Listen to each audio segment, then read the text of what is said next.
Hola, el día de hoy te queremos hablar sobre un tema interesante pero también muy entretenido. ¿Estás listo para conocer las etapas de la vida de Jesús?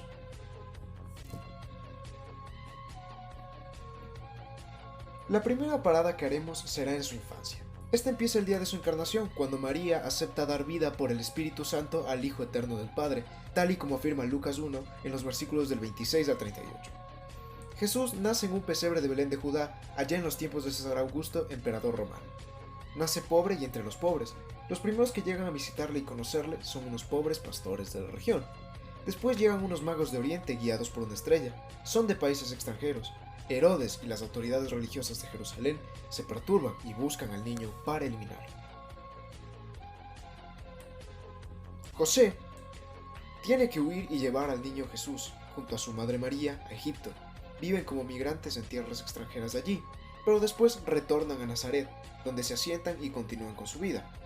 En aquella ciudad Jesús se crió y asistió a la escuela bíblica de la sinagoga. Aprendió a trabajar y se hizo carpintero, también artesano. Su madre lo acompañaba de cerca, le cuidaba y enseñaba muchas cosas de Dios y de su pueblo. Él obedecía y aprendía, mientras María observaba y se guardaba algunas cosas en su corazón.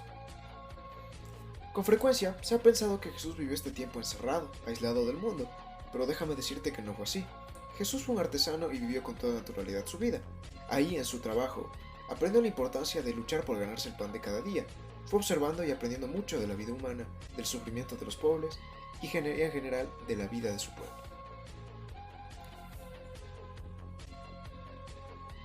La segunda parada es en los comienzos apostólicos de Jesús. Él tenía unos 30 años cuando comenzó su vida apostólica.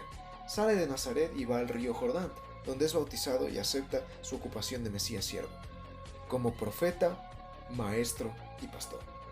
Impulsado por el Espíritu Santo pasa al desierto para hacer los últimos preparativos de su misión. Ahí fue tentado, puesto que Jesús conoce a su pueblo y sabe que hay necesidades, y se le presenta, al menos como una tentación, el querer entrar como un superhéroe a resolver estas necesidades, hacer una obra grandiosa para que el pueblo lo siga. Sin embargo, Jesús va por el camino humilde, del servicio al reino, cumpliendo siempre la voluntad de su Padre e impulsado por el Espíritu Santo para hacer el bien y liberar a su pueblo desde dentro y en todo. Jesús no quiso hacer su trabajo solo, sino que eligió y convidó a los discípulos para formar un grupo misionero. También recorrió pueblos, aldeas, ciudades, sobre todo dentro de Galilea, enseñando su doctrina, curando enfermedades, dolencias de todo tipo y luchando para sacar el mal a los hombres del pueblo. Poco a poco, y a pesar de la envidia y los conflictos alrededor de su figura, Jesús empieza a retirarse de Galilea y procura salir a otros pueblos en el extranjero.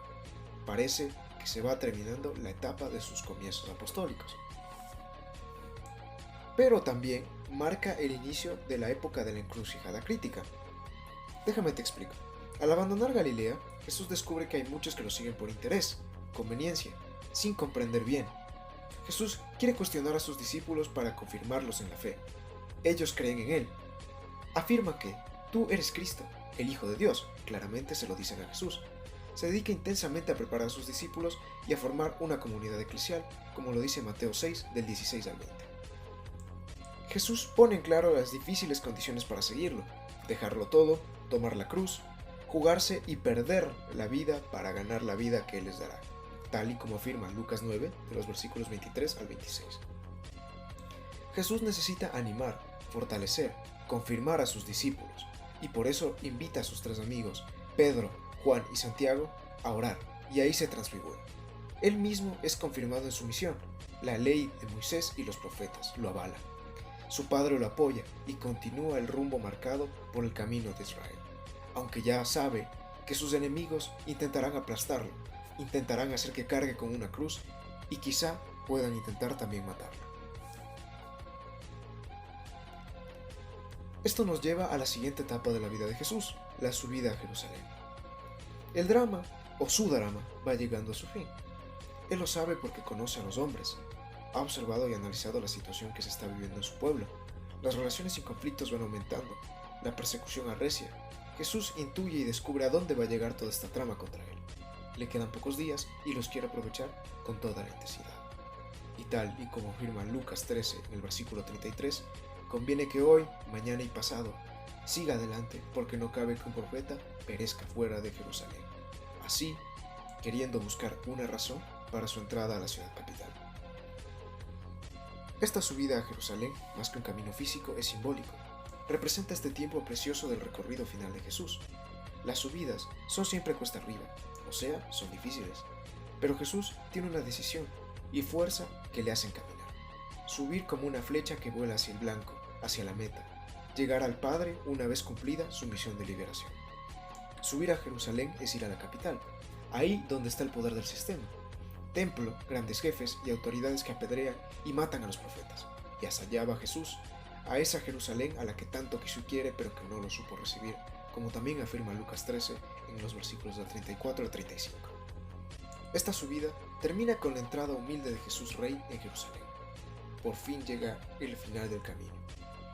Y tal y como afirma Lucas 19 del 28 al 34, marchaba por delante subiendo a Jerusalén, y al llegar cerca de Betfagé y de Betania, al acercarse y ver la ciudad, lloró por ella.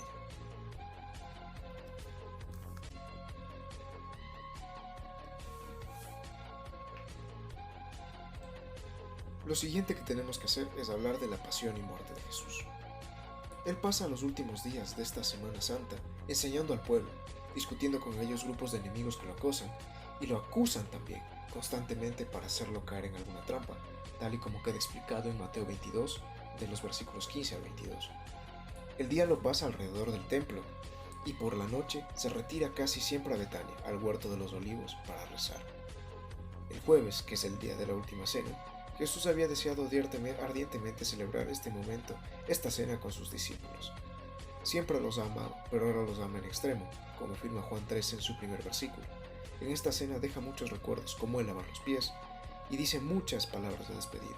Nos deja el sacramento de su cuerpo, de su sangre, como un memorial y un signo. Antes de amanecer, en lo que ahora conocemos como Viernes Santo, comienza a ser interrogado y juzgado.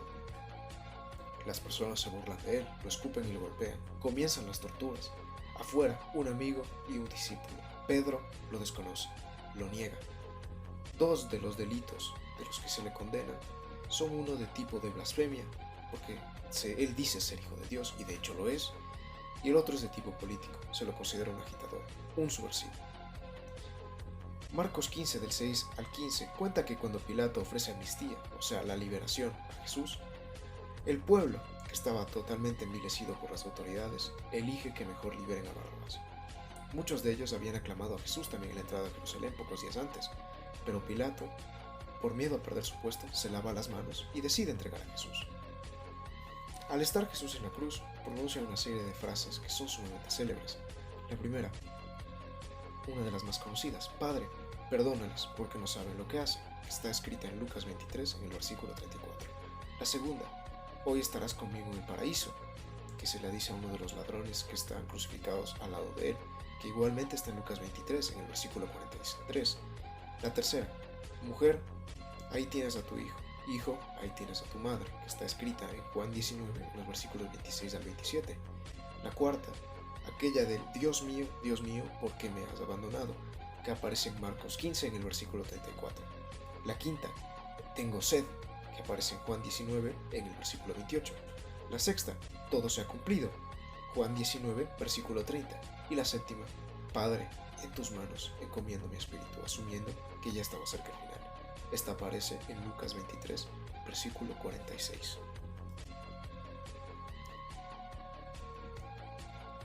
Pero también, para darle un final feliz a esta historia, hay que hablar de la resurrección de Jesús. Jesús primero se le apareció a María Magdalena, quien había ido al sepulcro y lo descubrió vacío. Jesús se acerca y le pregunta: Mujer, ¿por qué lloras? ¿A quién buscas?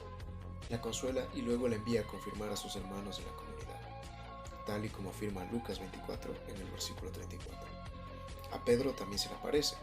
Avisado por las mujeres, salió corriendo y encontró también el sepulcro vacío, pero después el Señor lo buscará para confirmarlo en la fe y así que él confirme a sus hermanos. 8 días después, regresa también buscando a Tomás. Él era valiente, pero medio desconfiado y hasta un poco apartado de la comunidad. Días después, mientras lo esperaban allá en Galilea, se les aparece a sus discípulos en el lago del amanecer, de una noche en la que no habían pescado nada. Él es el que se acerca y les pide algo de comer, aunque después Él les termina preparando el almuerzo, dialoga con ellos, sobre todo con Pedro. En el monte se les vuelve a aparecer a los discípulos para enviarlos con la misión de bautizar, solo quienes conozcan su doctrina y la quieran poner en práctica.